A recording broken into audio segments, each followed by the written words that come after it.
জয় তারা। কখন পুজো দেব, এখন প্রায় 8টা মতো বাজে, 10টা বেশি হয়ে যেতে পারে। আবার এই হচ্ছে লাইন, এই লাইনটা পুরো একদম সেইখানে যাবে, সেখান থেকে ফের আবার উপরে মাখবে। মানে আমি 1.5 ঘন্টা এখনো লাইনে দাঁড়িয়ে আছি। আর লাইনে দাঁড়ানোর পরে সামনে থেকে একজন গেটে তালা দিয়ে গেল, হয়ে গেছে। আর এটা হলো জীবিত পুকুর, জীবিত পুকুর নামে পরিচিত।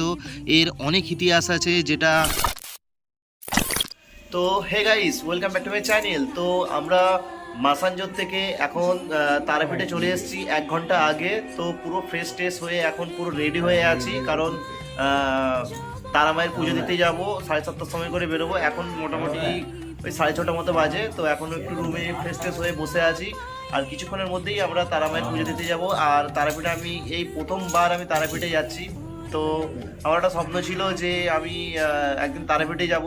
তো আজকে সেই স্বপ্নটা আমার সত্যি হলো, কারণ ছোট থেকেই ভেবে ভেবে আসছি যে কবে তারাপীঠে যাব, কবে তারাপীঠে যাব। আর আজকে সেটা আমার সৌভাগ্য হলো যে আজকে আমি তারাপীঠে গিয়ে পুজো দেব। তো আমার বড় মাকে দেখবো।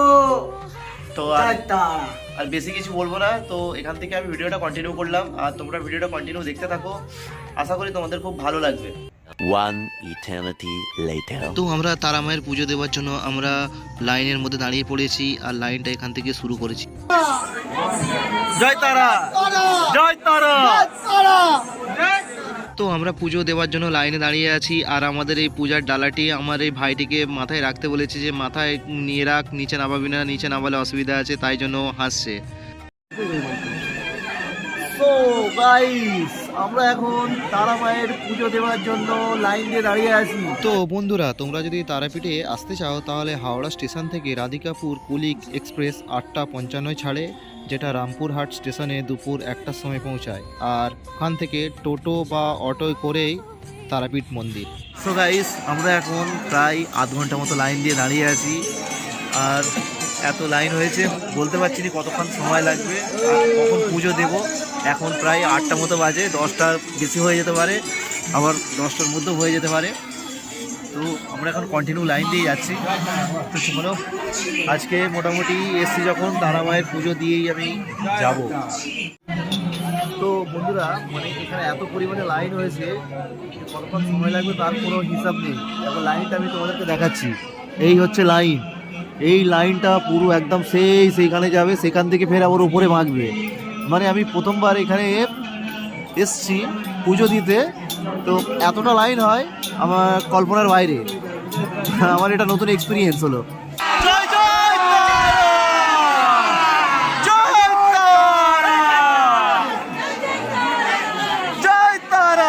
আগে গেলে তোমরা কি করে আগে গেলে? আচ্ছা,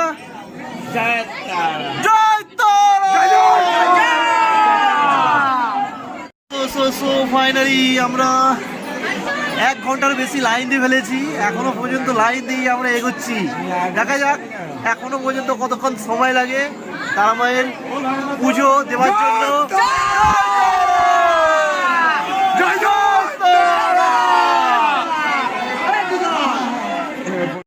তো এই মুহূর্তে এখন প্রচুর লাইন, 1.5 ঘন্টা এখনো লাইনে দাঁড়িয়ে আছি।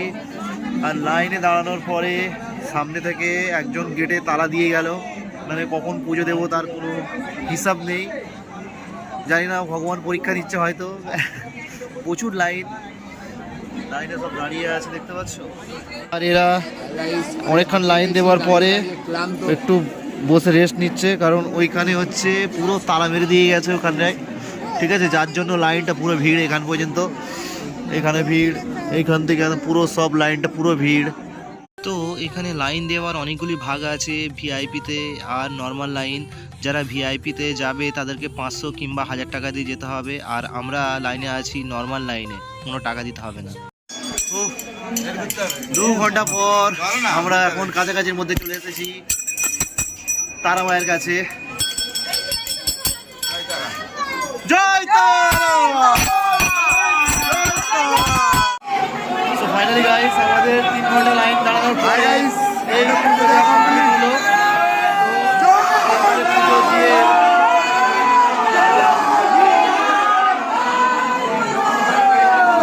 আমরা এখন ওখান থেকে পুজো দিয়ে এইমাত্র বেরিয়ে আসলাম।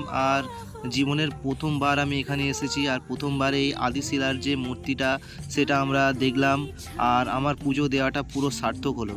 তো আমরা পুজো দিয়ে এইমাত্র বাইরে বেরিয়ে এলাম, আর বাইরে বেরোয়নি, মানে মন্দিরের মধ্যেই আছি, পুজো দেওয়া কমপ্লিট হয়ে গেছে। আর এটা হলো জীবিত পুকুর নামে পরিচিত। এর অনেক ইতিহাস আছে যেটা আমি এখন পুরোপুরি ভিডিওর মাধ্যমে বলতে পারছি না। বন্ধুরা, আমাদের পুজো দেওয়া পুরোপুরি কমপ্লিট হয়ে গেছে। তো এইবারে আমরা রওনা দেবো আস্তে আস্তে। এখন আমরা তারাপীঠের মন্দিরেই আছি। কোন দিক দিয়ে যাবি? হ্যাঁ, তো তারা মায়ের তো পুজো দেওয়া হয়ে গেছে, এখন প্রায় 10টার বেশি হয়ে গেছে।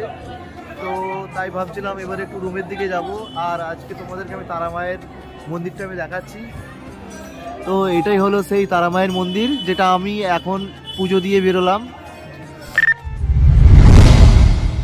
দ্বিতীয় দিন মানে কালকে পুজো দেওয়ার সময় খুব রাত হয়ে গিয়েছিল, যার জন্য আমরা এখন সকালবেলা পুরো ফ্রেশ হয়ে চান ফান করে আমরা বেরিয়েছি। কিছু কেনাকাটি আছে। আর তারাপীঠের হচ্ছে মহা শ্মশানের দিকে যাব। এখন আমরা এই মুহূর্তে তারাপীঠের দিকে যাচ্ছি, মায়ের মন্দিরের দিকে, তাই তো? মায়ের মন্দিরের দিকে যাচ্ছি। তো প্রিয় দর্শক বিন্দুদের দেখানো যাক আমাদের মায়ের মন্দির প্লাস মায়ের মহা শ্মশান। হ্যাঁ, তো চলো ওখানে গিয়ে দেখা হচ্ছে। হেঁটে যাচ্ছি। আর তোমরা যারা তারাপীঠে আসতে চাইছিলে, তারাপীঠে এখানে মোটামুটি প্রচুর পরিমাণে ঘর আছে, মানে এত ঘর আছে কোনো হিসাব নেই, ঠিক আছে? কমা দামের মধ্যে সব কিছু ঘর পেয়ে যাবে। এই যে ঘরগুলো দেখতে পাচ্ছ, এইগুলো সবই মানে হোটেল, ঠিক আছে? তো মোটামুটি দীঘার থেকেও এখানে প্রচুর পরিমাণে ঘর আছে। আমরা এখন তারাপীঠের হচ্ছে মহা শ্মশানে চলে এসেছি। আর মহা শ্মশানের হচ্ছে তোমার সকালবেলা চিত্র আলাদা থাকে আর রাতের চিত্র আলাদা থাকে, যার জন্য এখন সেখানে সেরকম বেশি কিছু দেখা যায়নি। এখন পুরো সকালবেলা, তাই জন্য পুরো ফাঁকা হয়ে আছে চারিদিকটা। তো এটা হলো মহা শ্মশান তারাপীঠের। কালকে রাতে খুব দেরি হয়ে গিয়েছিলো, তাই জন্য আমরা আসতে পারিনি। কালকে প্রায় পুজো দিতেই 11টা সাড়ে 11টা বেজে গিয়েছিলো, যার জন্যই আমরা আসতে পারিনি। চারিদিকটা ঘুরে একবার দেখে নিই। আর কিছুক্ষণের মধ্যেই আমরা বাসে উঠে পড়বো আর কি, যার জন্য এই মহাশ্মশানটা ঘুরতে বাকি ছিল, এটা দেখে নিই। তো বন্ধুরা, আমরা এখন বামদেবের হচ্ছে সমাধি মন্দিরে চলে এসেছি। মানে বামদেব এখান থেকে হচ্ছে সিদ্ধি লাভ করেছিল, আর সেখানেই এসেছি তারাপীঠের ঠিক সেই জায়গাতে। এখানেই হলো বামদেব তার সমাধি, মানে শেষ পর্যন্ত সে সিদ্ধি লাভ করেছিল এই জায়গাটায়। আর এই যে জায়গাটা তোমরা দেখতে পাচ্ছ, এখানে অনেক দিন আগে বলি দেওয়া হতো। আর তোমরা যদি তারাপীঠে আসো তাহলে অবশ্যই তারাপীঠের মহাশ্মশানে একটু ঘুরে যেও, খুব ভালো লাগবে, জায়গাটা খুব শান্তির জায়গা। আর এই যে জায়গাটা তোমরা দেখতে পাচ্ছ যেখানে সবাই লাইন দিয়ে দাঁড়িয়ে আছে, এটা হলো পঞ্চমুণ্ড আসন। এখানেই ব্রহ্মা মানসপুত্র সিদ্ধি লাভ করেছিল, আর পরবর্তী সময়ে বামাখ্যাপাও এখান থেকেই সিদ্ধি লাভ করেছিল। সামনে যে তোমরা বেদিটা দেখতে পাচ্ছ, এখানে বামদেব কুকুর এবং শিয়ালদেরকে খেতে দিত। আর আমার ভিডিওটা আমি এখানেই শেষ করলাম। আমার ভিডিওটা যদি ভালো লাগে তাহলে আমার চ্যানেলটিকে অবশ্যই সাবস্ক্রাইব করে পাশে থেকো।